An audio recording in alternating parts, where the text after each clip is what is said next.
Hi, Rich Leiter here. Welcome to the Naked Booktuber. I just did a podcast about socialism, and I had something else on my mind I wanted to just formulate before it just leaves and I forget all about it. Maybe I'll write about this. This is just kind of really just shorthand, taking notes to myself to remind me to write about it later, perhaps. What is art?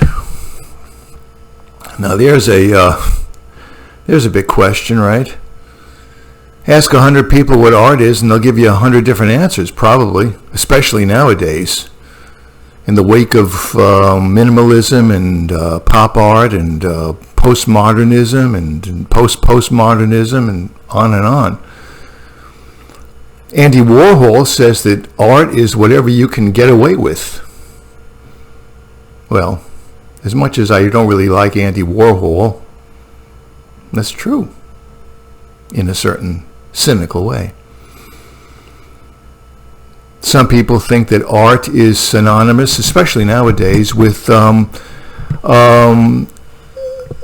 is wedded to politics, or is wedded to social commentary, or is wedded to I don't know what you'd call it. That there's something social, that it has a social purpose. Art. That, as a matter of fact, to many people, the purpose of art is completely social. It's to facilitate social reform. That's essentially what postmodernism is now.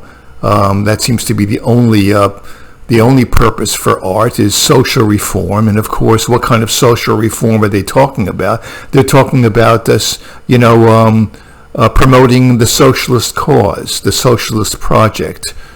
To many people, that's what art is. To other people, art is simply a very, very foolish endeavor, propagated or perpetrated mostly by effeminate, overly sensitive men and women, homosexuals, effeminate ballet dancers. It's a sweet nothing, a bonbon.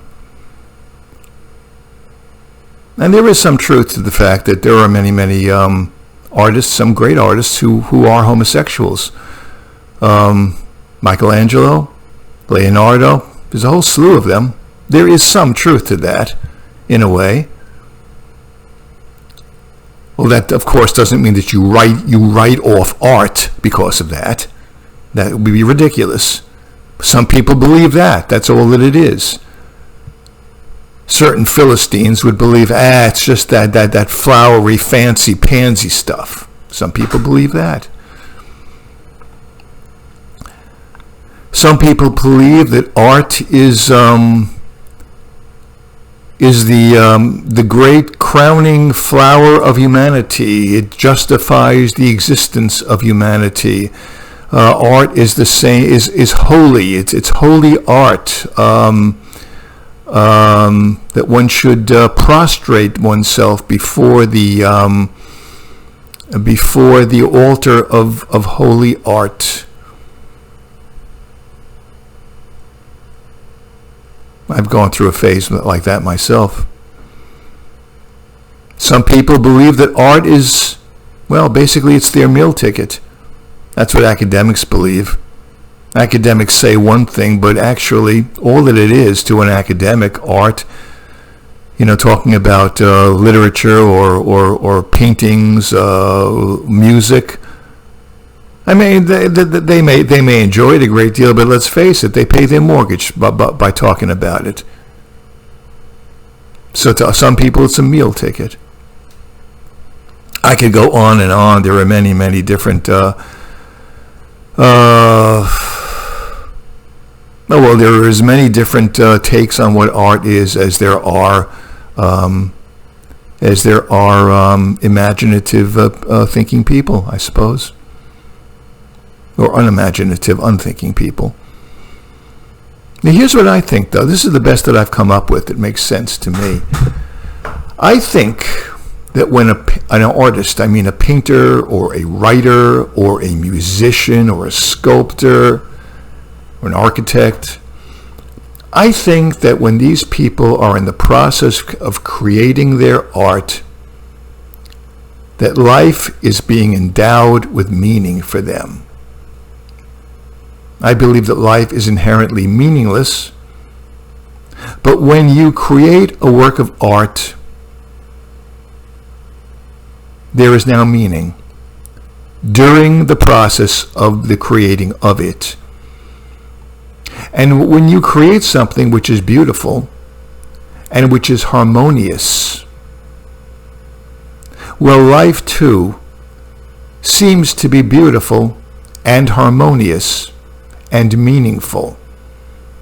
You don't really have to discuss why it is. You can just look at a beautiful painting, at a great painting, and right away it hits you, and there is a certain meaning and order and beauty to the universe which gives people comfort. Now, of course, when an artist has finished creating their work of art, whatever meaning they think they have now endowed the world with, or whatever meaning that they have derived from the process of creating that work of art, it goes away. And they're left feeling empty. And they hunger for more meaning. And so they feel impelled or compelled to create yet another work of art. Some people would call this their post-creative depression. I believe that it was Picasso once said that he paints to fill up a void which can never be filled. That's kind of what I'm saying.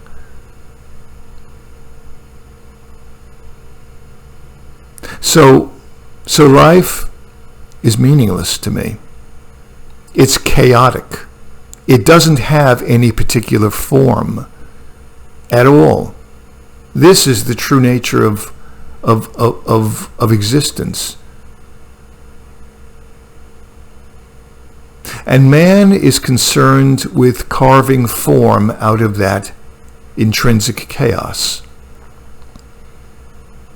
And one of the ways he does this is by fabricating works of art.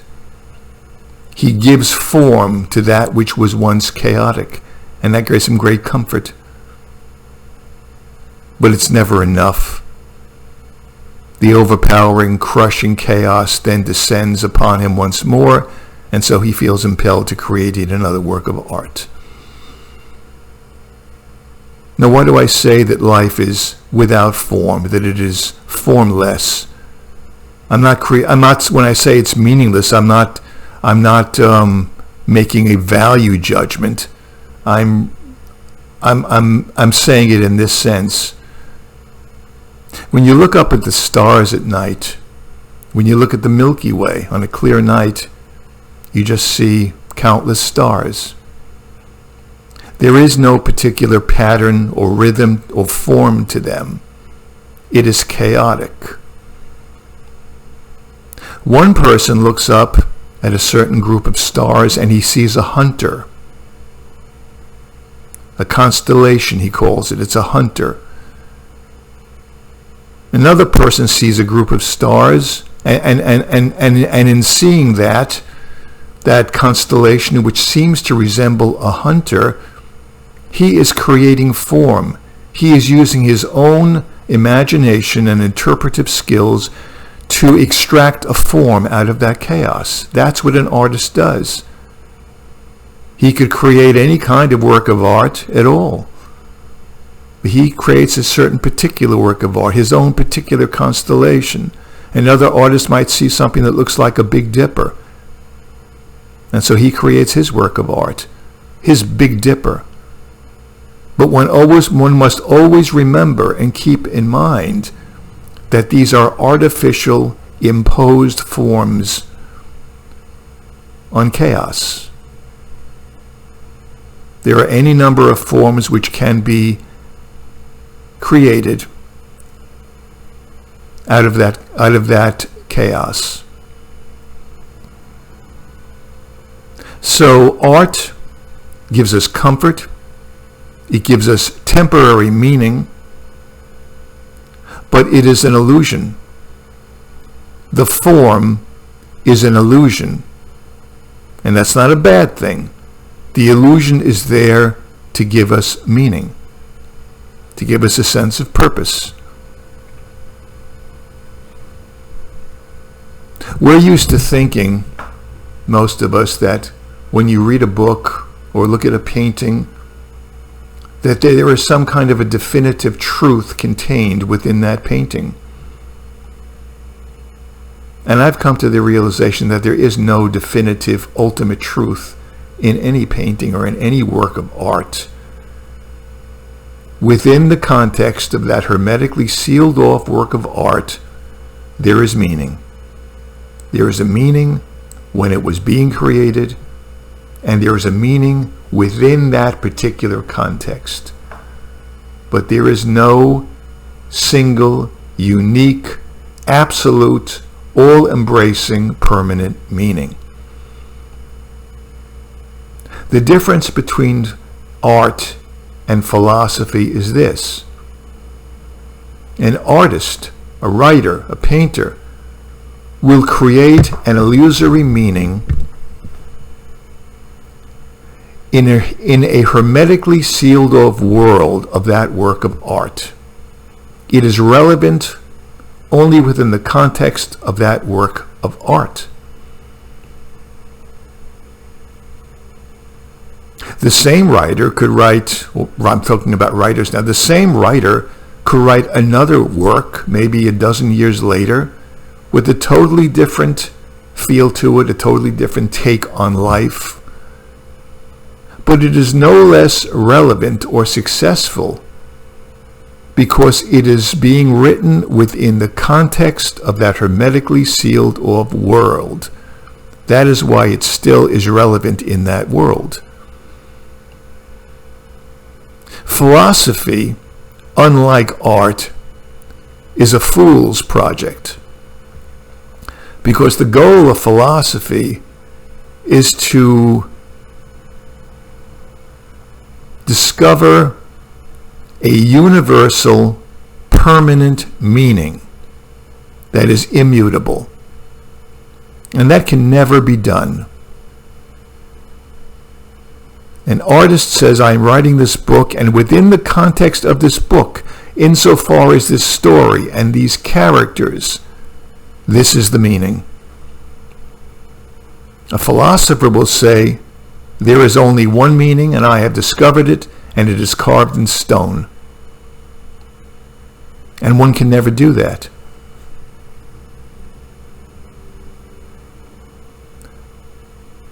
Trying to find an ultimate meaning, there is no grand statement, no immutable statement to be found. And so the whole project of trying to find one is, as I say, excuse me, the whole project of trying to find that one immutable truth is a fool's project even to begin with. That's why philosophy has no interest for me, and why art does.